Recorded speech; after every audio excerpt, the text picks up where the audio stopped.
Berjumpa saya di sini. Review ini saya akan prediksi One Piece untuk chapter 1036. Nah, mari tanpa basa-basi lagi kita langsung saja. Wadaw.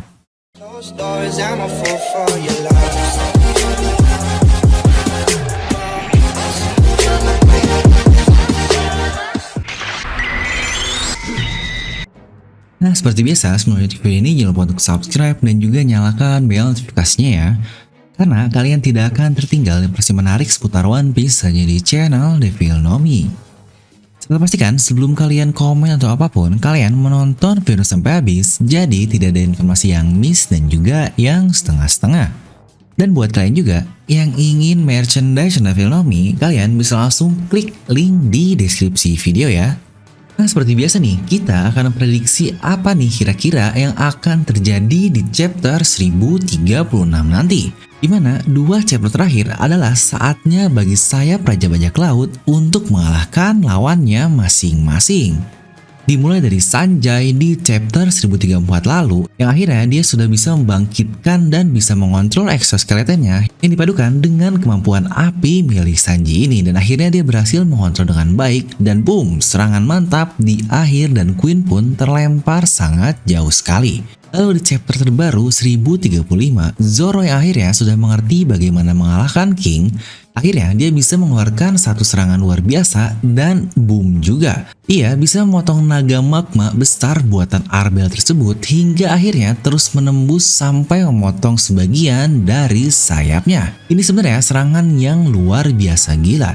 Saya udah pernah membahas nih seberapa mengerikannya serangan dari Zoro di video ini. Mungkin kalian bisa langsung cek saja. Dan seperti biasa, kita akan bahas prediksi yang selalu disesuaikan dengan tankobon atau komik aslinya.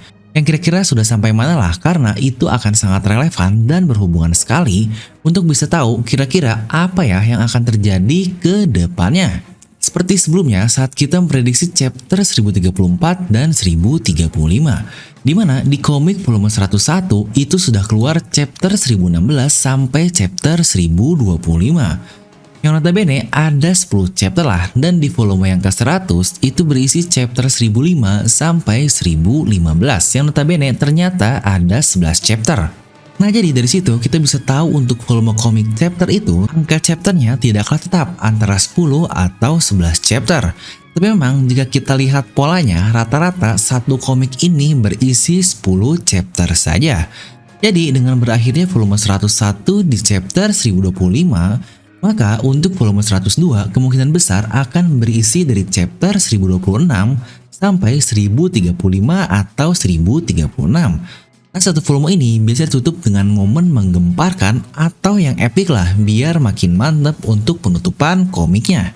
Maka Oda sudah sangat pas sekali menutup komik volume 102 dengan kemenangan dari sayap Raja Bajak Laut, Zoro dan juga Sanji, yaitu di chapter 1034 lalu dan chapter 1035.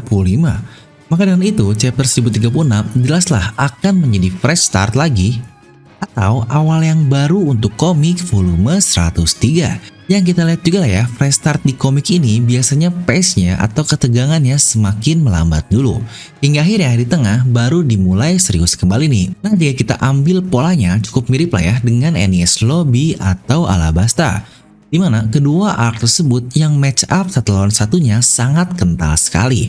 Setelah kemenangan para sayap Raja Bajak Laut, apakah langsung membahas Luffy? Nah, tentu saja tidak. Oda melempar dulu ke konflik sebenarnya yang ada di arc-nya masing-masing. Untuk Alabasta jelas lah ya, dilempar ke konflik politik antara Bom, pemberontak, dan Raja Cobra. Ini menurut saya salah satu arc yang sangat kompleks sekali nih untuk Alabasta. Jadi bukan cuma fokus di pertarungan saja, yang Oda ambil pun ada sisi politiknya yang kuat banget di Alabasta ini. Itulah yang buat saya merasa kenapa One Piece ini bukan manga untuk bocil, karena bahasanya lebih berat lah dibandingkan manga shonen yang lainnya yang cuma bakbuk doang. Serta untuk di Enies Lobby sendiri pun kurang lebih mirip lah, ada konflik lain yang terjadi, lain hanya melawan Chipper Pole saja. Ya benar, tentang Buster Call. Ini adalah konflik utama dari arc Water 7 dan Enies Lobby. Inti masalah utama kenapa Nico Robin rela mengorbankan dirinya ikut ke CP9 karena takut sekali dengan Buster Call yang akan meratakan teman bajak lautnya itu. Nah lalu untuk Wano Kuni, masih banyak sebenarnya, tapi jika kita asumsikan Oda sedang mempercepat alur di Wano Kuni ini, maka yang tersisa tinggal meruntuhkan kekaisaran Wano yang sebelumnya, yaitu Shogun dan anak buahnya di masa Orochimaru saat ini. Yang sebenarnya masih ada Kurokuju dan Orochi sendiri yang masih hidup, dimana terakhir dia bertemu dengan Komurasaki aka Hiyori. Serta masih ada keadaan Onigashima yang sedang gawat sekali. Di sini saya tidak memasukkan CP0 karena konflik dari CP0 ini, mereka ini di luar dari konflik utama nih. Jadi seperti biasa, yang di luar konflik utama, biasanya Oda akan berakhir di post arc Wano, yang berarti setelah kekalahan dari Kaido barulah dimunculkan kembali para Shipper Paul ini.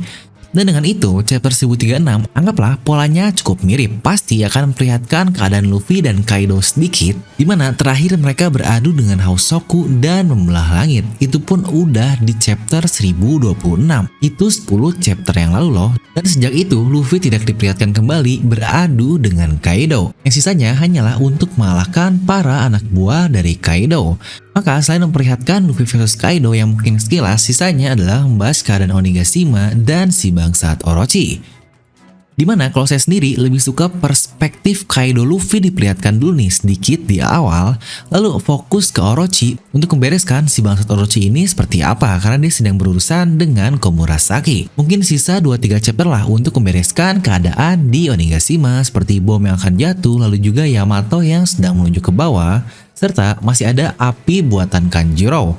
Nah dari situlah baru kita fokus Luffy versus Kaido sampai akhir, atau ini bakbuk intinya lah sampai kemenangan dari Luffy.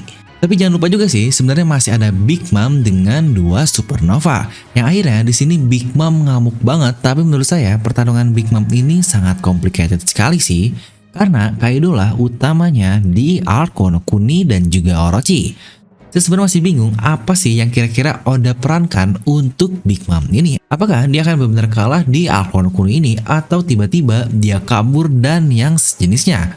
Lagi-lagi ini saya ambil polanya dari yang pernah Oda lakukan di arc dulu sekali. Itu pun terkait 1 versus 1 match up, udahnya langsung kemana sih? Dan karena ini volume komik baru yang berarti fresh start di volume 103, maka biasanya pace-nya akan melambat dulu nih walaupun masih sedikit tegang. Tapi 1-2 chapter setelah ini baru mereda dan boom di tengah-tengah mulai memanas lagi sampai ke penutup atau akhir dari volume tersebut. Yang kemungkinan besar di sekitaran chapter 1046 atau 1047 lah, kekalahan dari Kaido dan hancurnya Wano Kuni. Waduh, masih 10 chapter lagi nih, kira-kira Maret atau April 2022 lah ya. Untuk beresnya kekalahan dari Kaido, dan untuk arc Wano Kuni ini sendiri kemungkinan berakhir sekitaran Juli, yang pas kali nih awal masuk arc Wano Kuni pun di bulan Juli juga. Nah, kenapa harus Juli? Karena setelah Kaido kalah masih ada beberapa hal penting yang perlu dijelaskan sih. Seperti masalah dari Wano Kuni, lalu juga hal yang lain-lain lah yang masih banyak lagi. Dan di bulan Agustus pun adalah Shanks Movie Red yang harusnya ini rilis setelah arc dari Wano Kuni selesai. Karena pasti akan memberi sedikit insight lah untuk karakter Shanks yang sangat misterius ini. Nah jadi itulah menurut saya untuk chapter 1036 dan ke depannya. Mungkin kalian lebih suka alur yang mana nih? Langsung jebret Luffy Kaido atau bahas Orochimaru Kurokuju dulu, atau membahas Onigashima? Kalian bisa langsung tuliskan pendapat kalian di kolom komentar di bawah. Nah serta karena dilihat-lihat banyak juga nih yang suka kripto dari live chat kita.